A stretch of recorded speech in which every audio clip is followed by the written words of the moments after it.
draft a tiny little quarterback? There are exceptions to every rule. He has incredible flexibility, and he has really good pocket mobility. So I think he's a guy that I worry about his size, but everything else about him has superstar written all over him. He needs to be flexible like Plastic Man to get by in the NFL. Bears GM Ryan Poles was asked today if the Bears would consider taking a quarterback with the number 1 overall pick. Mike T thinks they ought to. This is what he said. Well, we're going to do the same as we've always done. We're going to evaluate the draft class. And I would say this, I'd have to be absolutely blown away to make that type of decision. All right.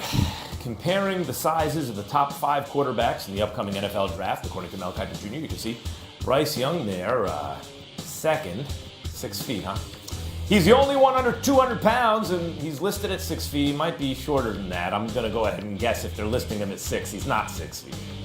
Mike T, you have years of experience as an NFL GM. You attend the Senior Bowl each year and scout these players inside and out. I have a lot of respect for your opinion, but are you out of your mind with this Bryce Young thing? Look, Bryce Young's an excellent college quarterback. I get it. But you're in Chicago.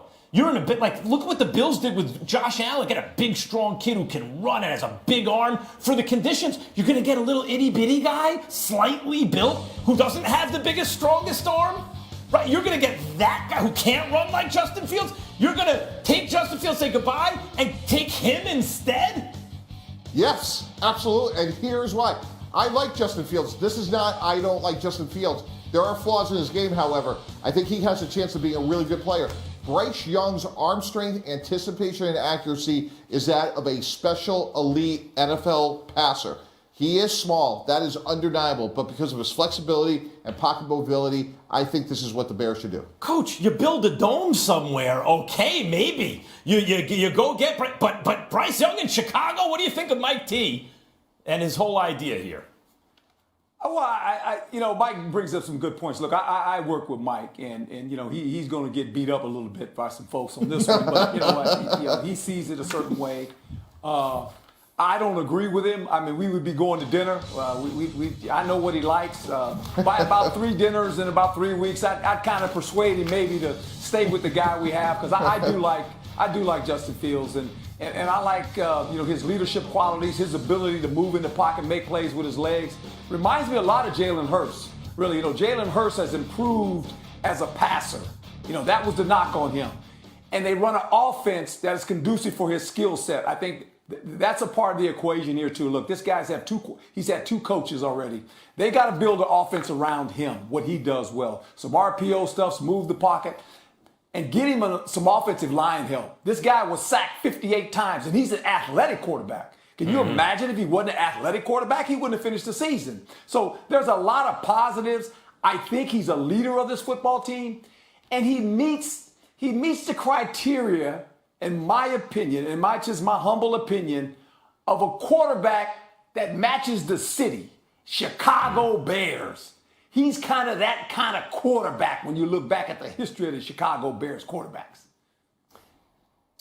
I think one of the issues here is when you look back at the history of Chicago Bears quarterbacks, you're looking at a lot of bad quarterbacks. They never had a great one. They've never had a great quarterback in the Super Bowl. Right. So if the city and the fans like this guy, and if you think he can be a franchise guy, it's a very difficult decision. I understand Mike's point about Bryce Young and the resources you would get from trading Justin Fields is probably worth more to your franchise long-term than Justin Fields. If you like them the same. If you like Bryce Young and Justin Fields. It comes down to your evaluation of Bryce Young. Correct. And Justin Fields. Sure. So, you have to factor in, Dominique Foxworth said this morning, it's a football team with people on it, right? Like, if he's connected with teammates, all that kind of stuff. Bryce Young might be able to do all that, but if Justin Fields has already started to do it, you have to take that into effect. I don't think it's a crazy suggestion at all, but I think there are a lot of factors at work that might make it less cut and dried. Mike T with a hot take. Oh, it's scorching hot. The Giants will make... Go ahead. Can I say this? Coach, we're already running, but we'll get back to it. Go. So they're making their first playoff appearance since the 2016 season against the Vikings this weekend, and Daniel Jones will make his first career postseason start. Brian Daboll, who's on the Pats staff when some guy named Brady made his playoff debut, doesn't seem too concerned about the idea of experience or lack thereof. The experience probably is overrated, to be honest with you. It's how you prepare, how you practice, and ultimately how you play the game and coach the game on whatever day it is. The first year that I was part of a Super Bowl, the quarterback didn't have any playoff experience there at New England. Some of the guys did, some didn't. So there is New York Giants first-year head coach and certainly Coach of the Year candidate Brian Daboll saying this week that playoff experience is, quote, probably overrated. He meant compared to preparation, practice, and then, of course, execution on game day. Coach didn't say playoff experience wasn't a thing, that it's meaningless, just that maybe we all make too big a deal of it. Maybe he's right. He probably is. Been right about a lot so far. But man, as a Giants fan, I have a feeling that it is a big deal for Daniel Jones and this entire Giants team. Not that the fact that they don't have any experience will spell their doom, but that they're in the playoffs and getting this experience, and that could pay dividends in the future.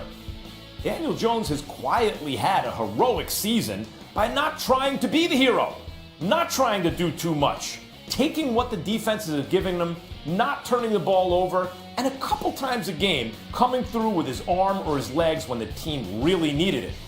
Can he stay that disciplined when the lights shine brightest, on the road, in the playoffs for the first time in his career?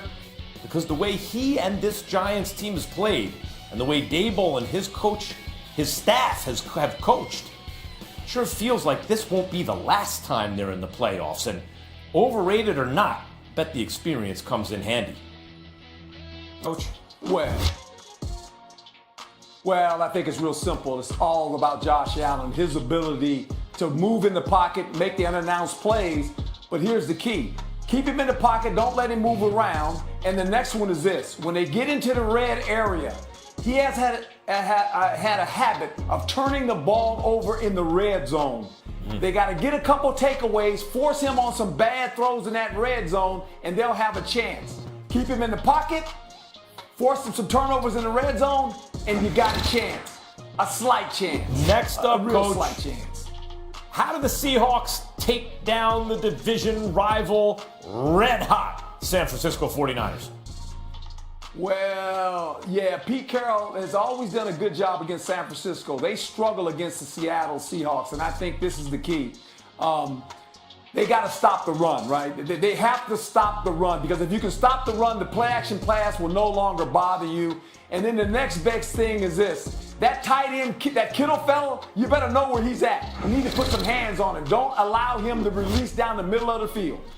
Finally, how do the Ravens beat the defending AFC champions on the road, Coach? Well, you got to look at what the New England Patriots did against the Cincinnati Bengals. You got to double chase the receiver, and you got to stop mixing. But you got to use the game plan that the New England Patriots had. They did a nice job for a while of slowing those two down. Don't allow Burrows to turn around and give that ball a mixing. You got to stack the box and chase. You got to double it. Do not allow him to jump up and catch the one-on-one ball and beat you. To say nothing of T. Higgins, boy, it's a lot. They're dealing with a lot. Lamar better be practicing by tomorrow. It's a lot. Speaking of the Ravens, Coach John Harbaugh was asked about the health of his superstar quarterback after missing the last 5 games. I don't really have an update right now to share with you. We'll have an injury report out on Wednesday, because I won't have a chance to talk to you between now and then. That's kind of where we're at. He wants to play. There's no doubt. That's my feeling. I'm a Lamar. I love Lamar. I love everything about Lamar. Always have, always will. So he's working hard. Been in good spirits. Coach, you're the only one of us who's been in John Harbaugh's position. What do you make of what he had to say? Well, I think the tone's changed a little bit from about 2 weeks ago, when people were questioning, was he mad at him because he wasn't playing? And I said this 2 weeks ago. There's a difference between being hurt and injured. A hurt player can play. An injured player, he has concern about playing because he's not 100% and he knows he can injure it even more. I believe that Lamar Jackson is injured. I don't think he's hurt. I think he would have gone and played by now. He's injured. He's worried about his knee. And does the contract make a difference? You know, he went into the season playing for his contract. The problem for him now, too, is he's got a knee, and in 2 years he's missed 10 games. Yeah, So it's a lot. That could be a problem. Lot. I hope he's well, and I hope he's going to play.